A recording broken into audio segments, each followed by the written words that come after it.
Hello, welcome back to my channel. I'm Jonathan. This is my art channel. And as you can see, unlike the last videos that I put up today, we are working not with stone. Part of that is yesterday, Colorado was finally graced with a nice snowstorm. And so it is very, very frigid out in the garage, and I don't want to deal with it. And it turns out that when you're an adult, you can decide some of those kinds of things. So instead, I'm going to have you guys in my office, and we're going to do a little bit of work on this pastel that I'm doing. Part of this is to begin introducing you all to the fact that I am an artist who does not only work in a single medium. For certain things that might be better, that might be worse, we'll have to see. I am hoping as the channel grows and more of you show up here and stay here, and we can really start building something around my content and what you all would like to see.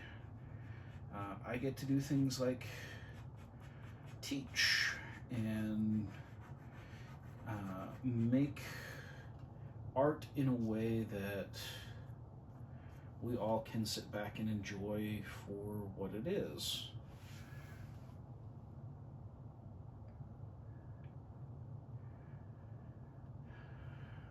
Now, eventually, I would like to reach a point where we've got things set up like for Patreon and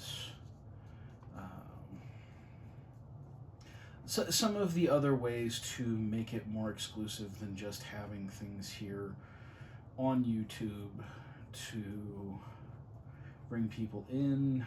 Obviously, at a point, when I reach a point where those are available, you are absolutely not obligated to contribute. But obviously, if you are sticking around, enjoying my discussions about art and what it means to me, why I feel compelled to make it, all of that kind of thing, I hope that, you know, as the audience here grows, some of you will be interested not only in the art that I'm making, but getting a better sense of why I make art the way that I do. And I do hope the camera is in a position where most of what you're seeing is not just my big old head.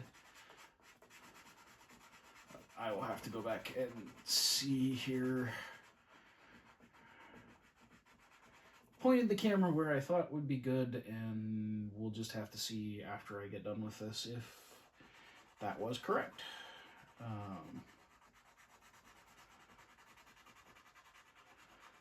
So what am I doing with this?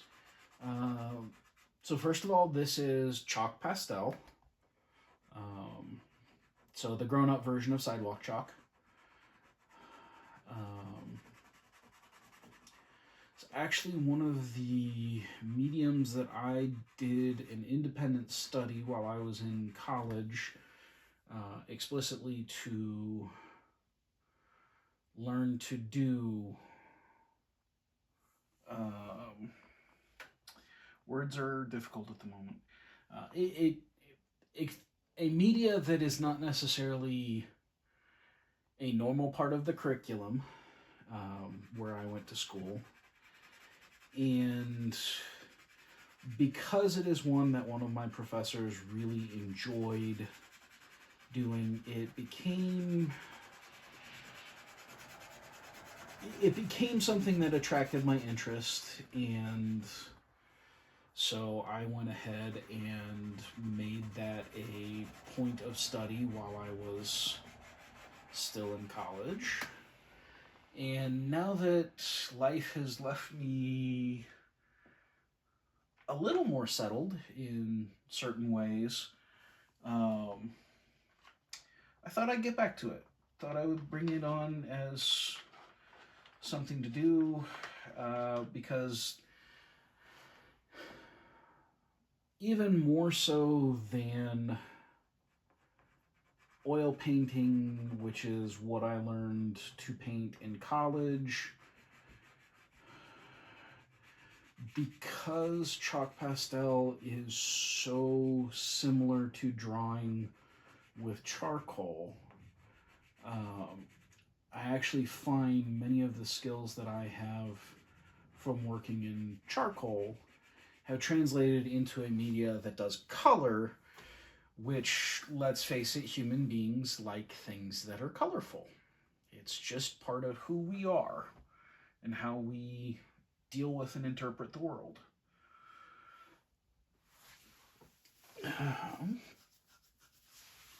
me see.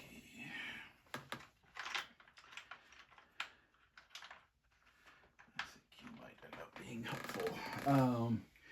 Now, you notice I have two types of drawing implement. So there's the thick ones and these more compressed ones. And I don't think it's going to be a massive shock to anybody that the larger ones are what they call soft pastels. By that, they're not as tightly compressed when they're made the way that these are. And so it's very good for adding a bunch of color into an area and really saturating the medium that you're working in with the pigment that is in that chalk, whereas these hard pastels are very much like compressed charcoal, where you can fill in, large amounts with the sides, but you can also come in and get very firm, definitive line work.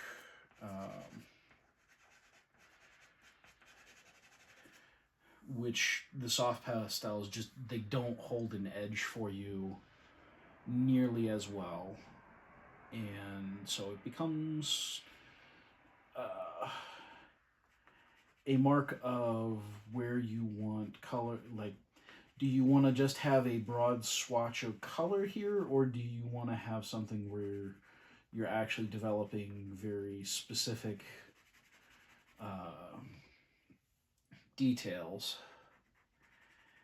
And then the other thing that I do have, though I'm in this drawing right now, I don't think I'm close enough to using them,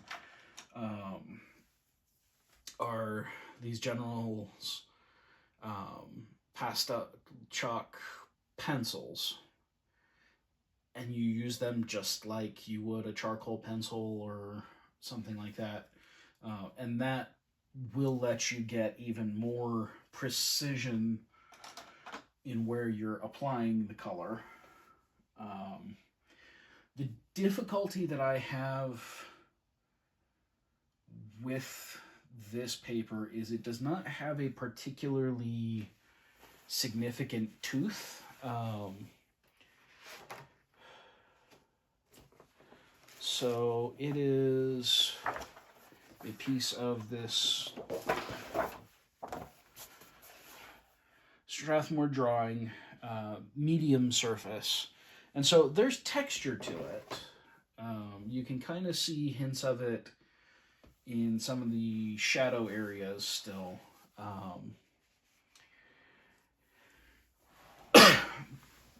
one of the things to realize when you're dealing particularly here with chalk pastel is that you need, the rougher the paper, the better you can layer in color to meet what you want to meet in that area. And essentially what you see, and why you'll occasionally hear me stop and blow on this, is eventually I'm actually scooping some of the pigment I've already put down out to put a new pigment down, and so it's kind of fighting itself. Some of that's just part of working with chalk pastel, kind of the same way it is with working charcoal. And again, you don't necessarily want a super aggressive tooth to your paper. So like, you don't really want to do this on canvas, because that would be, it would end up being too aggressive of a texture, versus how much the paper can actually hold.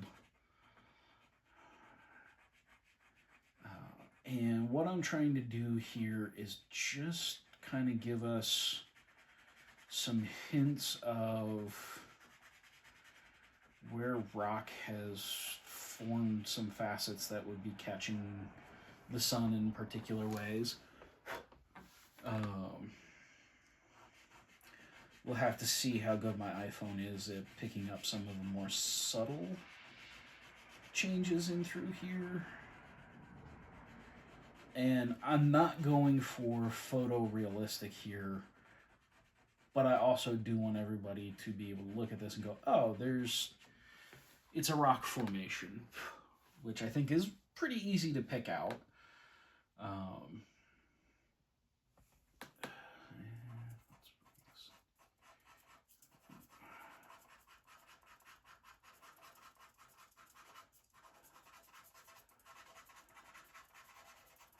So you can kind of see here as I'm doing this with the lighter, like I'm not really trying to press the hard pastel in, and you're getting a hint of the paper underneath, which is something that I said, the more tooth the paper you're working with has for a chalk pastel, the better that's going to end up. It's going to let you layer more colors together to achieve certain color results. Part of my problem here is I've not actually finished all of my shadow development. And so if I'm not careful, I'll end up muddying it by getting some of this shadow over some of the light, over some, and bring some of the light into the darkness. But that is where we're at.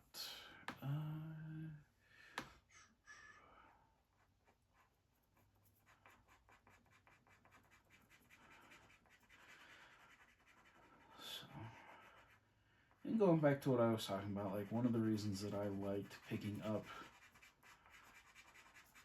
the chalk pastel versus other forms of colored draw, like I enjoy colored pencil, but I find it most useful when you're working on a toned paper, because then you have the room to develop both lights and darks in relatively equal measure, where when you're doing colored pencil on white paper, you really have to work at it to build up.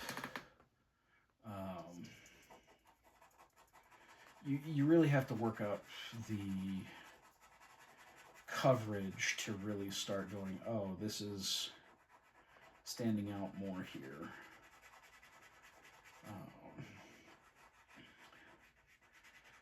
But yeah, like the whole reason in college I was wanting to start exploring, like, part of it was the inspiration of I really enjoyed my drawing instructor,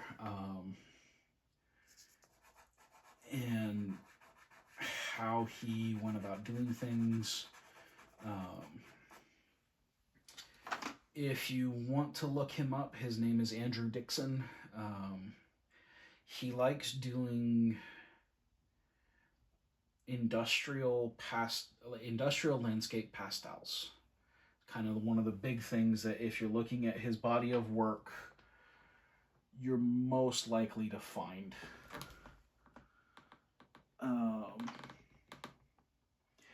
And for me, it's very interesting because I do not get it. Like, being around him and seeing how he engaged a landscape has informed how I see things, and I can appreciate a good industrial landscape now.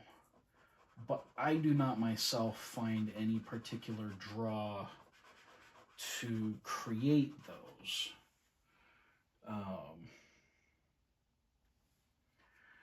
But the way he would do his pastels, and like the way he was teaching us about certain parts of it, like, it just,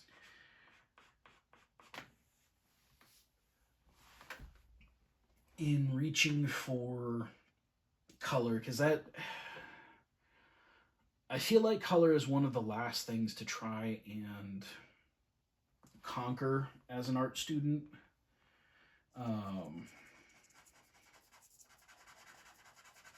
Just because it can be both very, very subtle, and it can also be very, very bold. But you can do quite a bit of interpretation, expansion of your ideas, and so on, if you know how to do your line work, and if you know how to do shading properly. Then adding color to it just because it's the same way a line drawing that is well done becomes even more beautiful with the inclusion of good shading technique.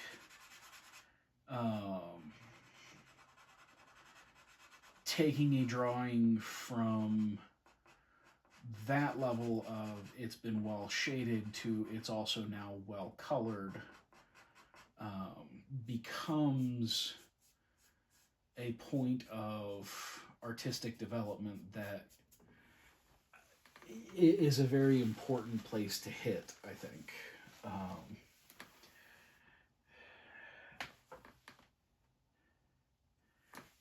Actually should be here. So that is definitely kind of down face.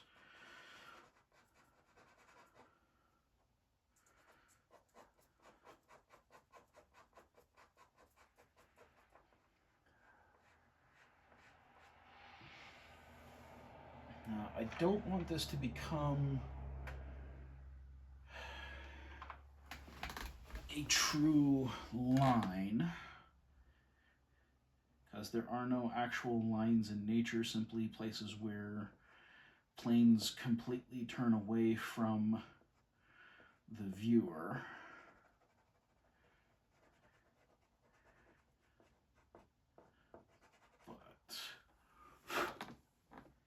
I think I need to find.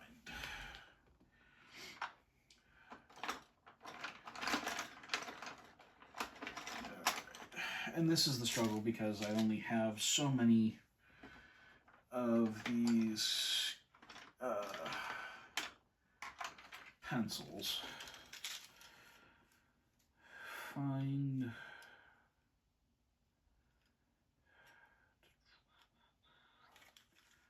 I think this might end up being our best shot. Or actually, this might actually be. So we'll try and blend it out.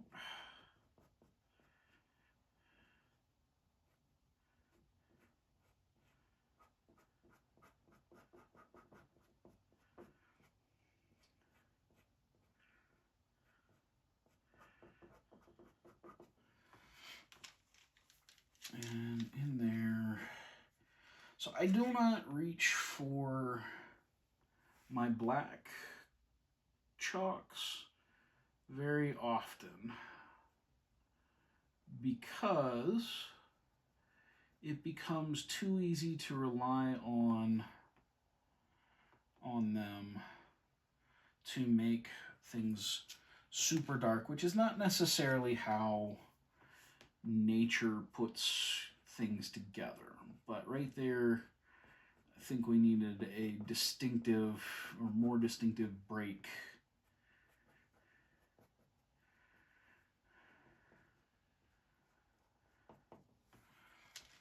So, and I feel like, so I'm, this is me interpreting off of a drawing I did in a sketchbook based on a photo from one of the National Park Arch Canyon areas. I honestly do not remember anymore which of them I chose for this particular sketch, and now that I'm developing it more, and that I probably should have found out, but I'm also not, I'm not worried about this being an actual rock formation that you could go and visit.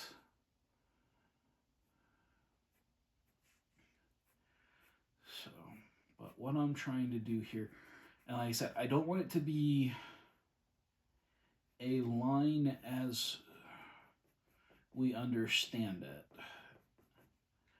but there definitely needs to be an edge where this formation shows itself to be in front of this formation. And, okay.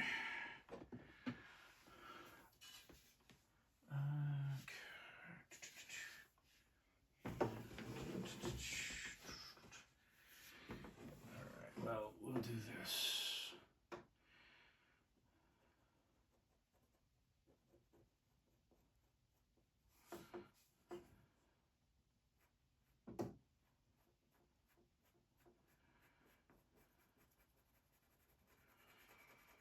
So, and at this point, one of the things that I'm trying to do here is the two formations that are closest to the viewpoint are going to be the most saturated in orange.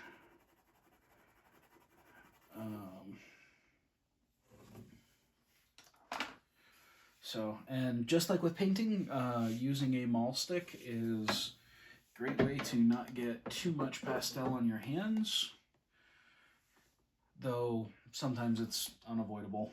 But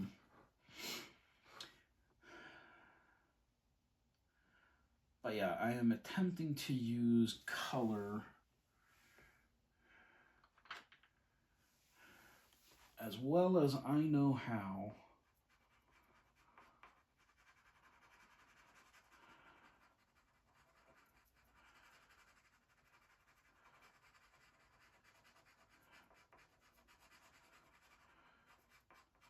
to give just those hints of atmospheric perspective. Because I don't know if I'm going to get detailed enough to go, here's some explicit rock formations, or if it's, no, you just get we get the notion that there are rock formations there.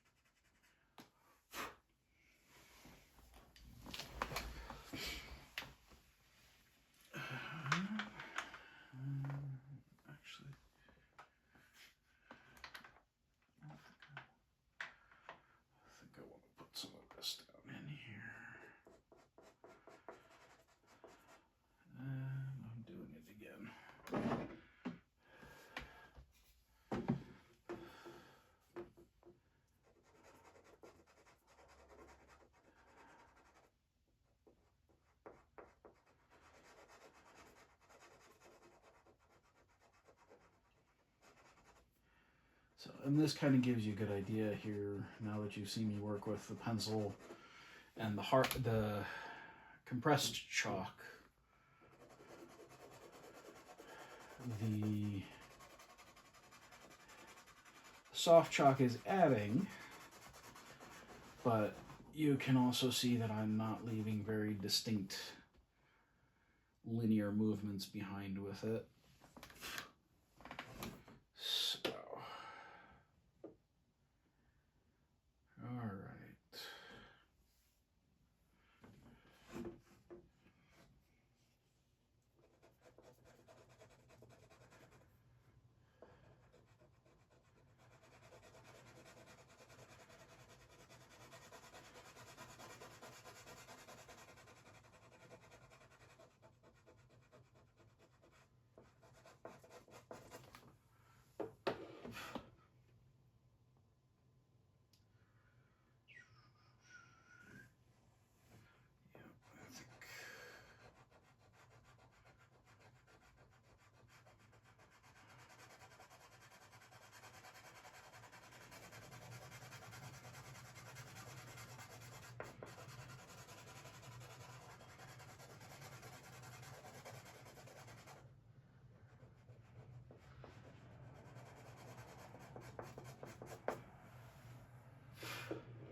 Now, I will say, just as a warning, if people out there are inspired to pursue this, artist quality soft pastels are not particularly cheap. As art supplies go, they're not the most expensive that I have encountered by a long shot, but because of the quality and the amount of pigments that are in, especially the soft pastels, it gets pricey pretty quick. The set that I got, which are these Rembrandts, when I got it was almost $60 for, I want to say it was 24 colors.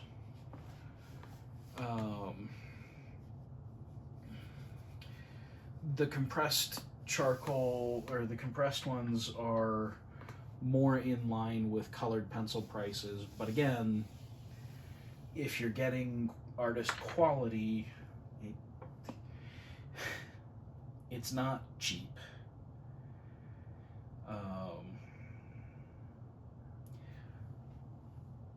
So just throwing that out there as a warning, if you're like, oh hey, this looks a lot of fun, I really want to try doing this, just know it is not, like, you're better off, if you're strapped for cash, putting that money into the same number of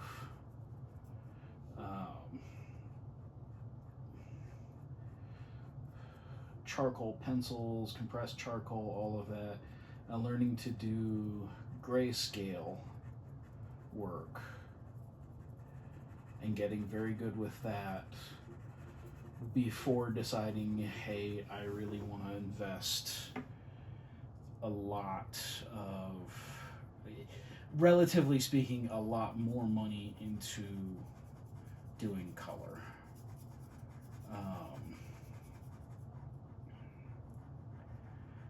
Because, like I said, it's not the most expensive stuff out there. I want to say, if you're looking to get the soft charcoals individually,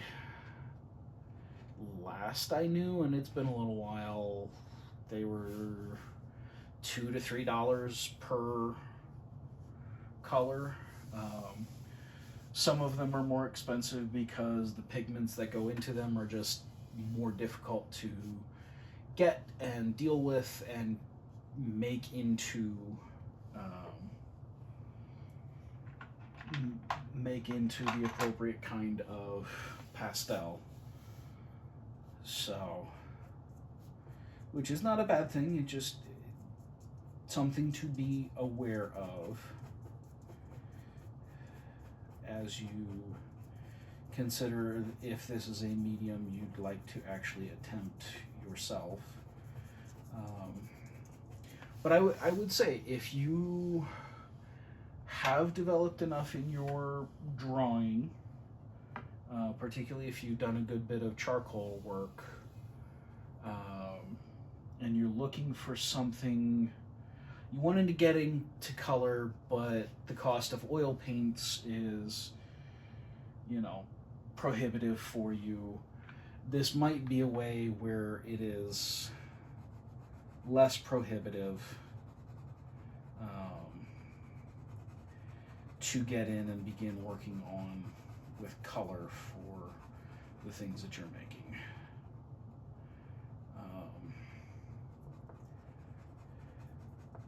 But like I said, there can be something of a sticker shock if you're not properly warned ahead of time.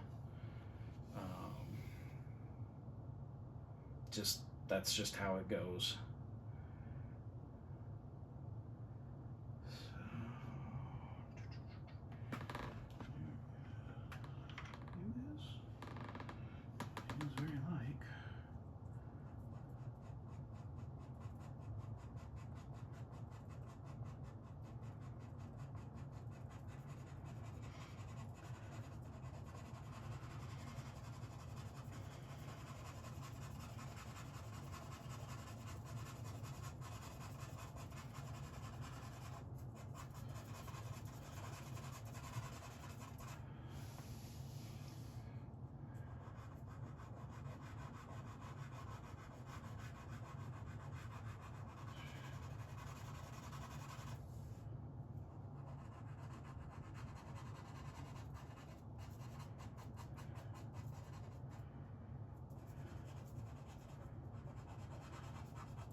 All right.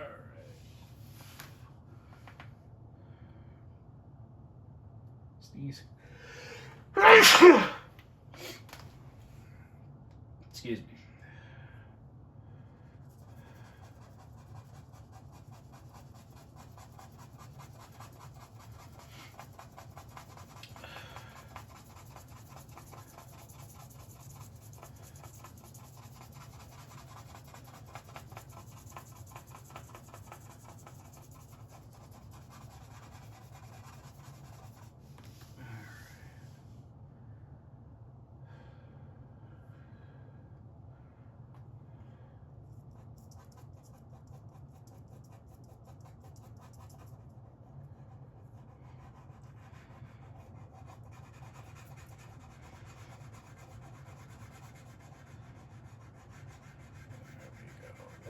Let's tame it now a little better.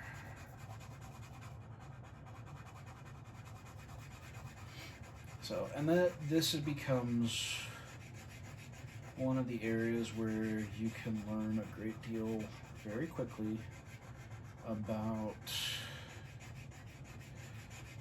muddy color.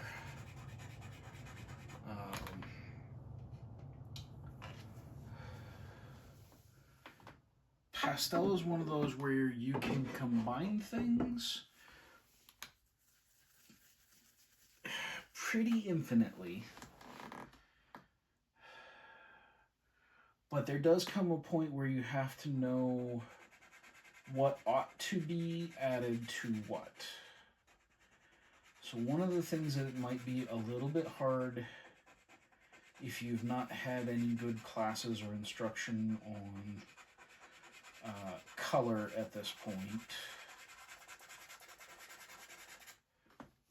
is what's generally called color temperature. And these two pastels are an excellent example of this. They're both yellow. If you spend any time with basic art theory, yellow is a warm color. However, some yellows are more warm than others. And I don't think, especially, I'm going to set this in here against the blue. One of these is colder in general feel than the other. And that is this one. This, I'm guessing, is a lemon yellow, and if it's not lemon yellow, it's near enough as makes no real difference. While this is a bit more of what you would expect for a cadmium yellow. I don't know that the chalks use exactly the same pigments as your oil paints, that kind of thing, but lemon yellow tends to push itself towards cold, cooler colors. And cadmium yellows and similar things push towards warm colors. Now, where that ends up mattering is as you add colors, if you're attempting to intensify something, you want to make sure, so like if I want this to feel very, very warm in here, I don't want to put, except maybe in very specific places to serve as highlight and counterpoint, I don't want to add any lemon yellow in here, even though yellow is a quote-unquote warm tone. Because the pigments that they use to create lemon yellow fall into that category of cool yellows.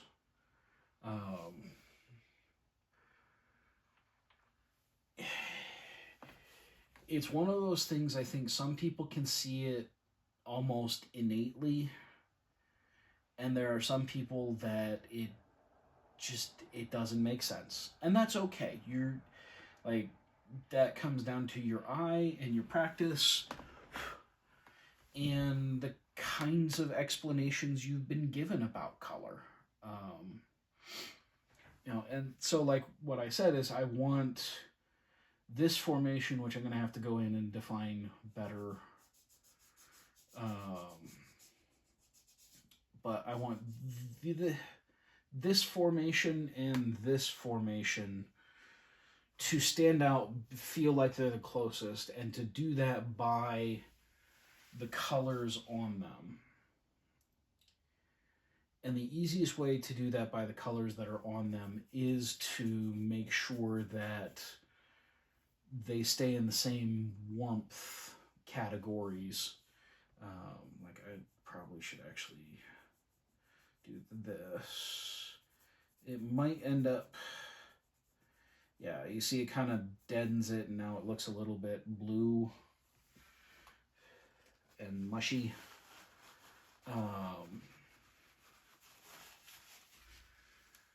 That's okay, because I can come back in here, and most of this we want to add back the orange, and we'll leave just a hint, like just on that edge there. Like that is an area in it that is returning light almost directly to our eye, is the implication. Okay, now I need to be careful there because I accidentally got a little spit in there. Which is why some people will do other sorts of air to remove excess piles of pigment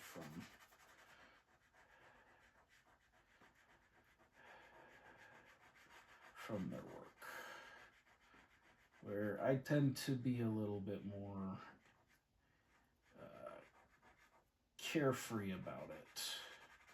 Which is not to say that I don't concern myself, but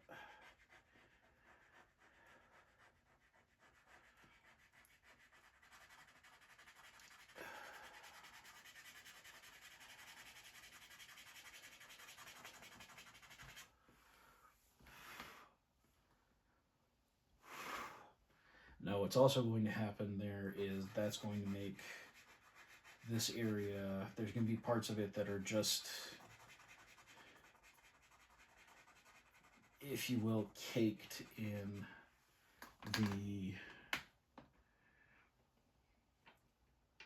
the colors that are there.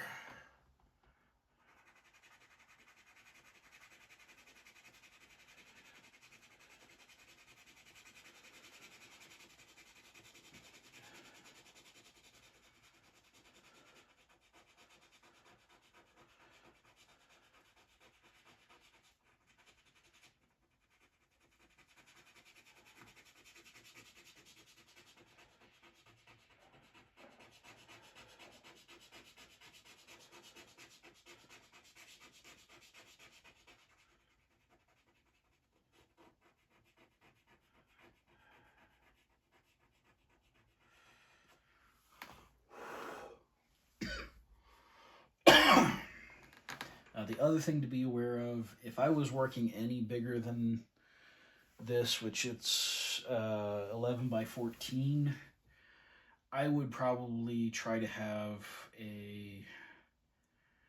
at least a dust mask on, which is the other reason why sometimes people will not blow on their own things, because it's particulates, and anytime you're working with particulates, you just need to be aware they're getting into the air.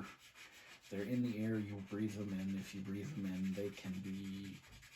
they can add complications that you don't want to deal with.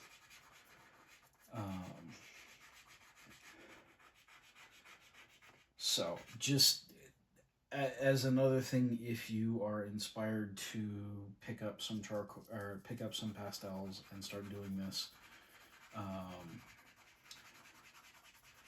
the bigger you're working, the more chalk you're putting down in any particular drawing, the more likely you're going to want to protect yourself by having at least a dust mask.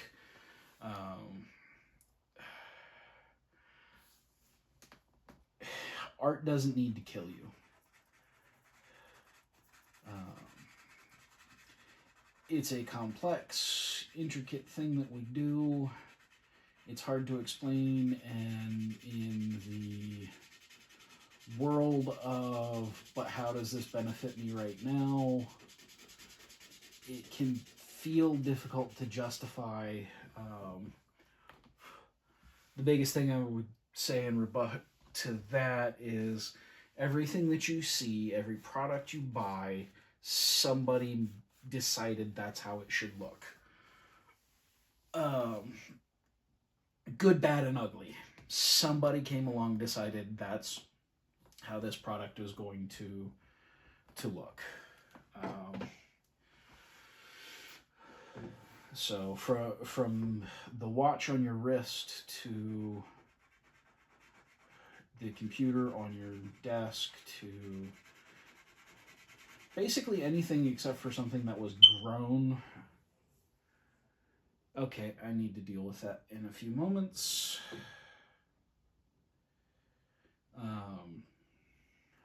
To the fire detector, smoke detector in your home. Somebody decided that's how it looked, and more than likely, somewhere in that process, an artist, even those who are industrial design artists, they're artists. They're making choices about what supports the form, fit, and function of what is being produced. The really good ones give us stuff that is very easy and intuitive to pick up and understand how it works. Those that don't generally go out of business. That's just how it is. So I'm going to go ahead and pause the video because part of it is I want to see how badly the sun has now blown out everything, because unfortunately my office is south facing and I do not have curtains at this point in time.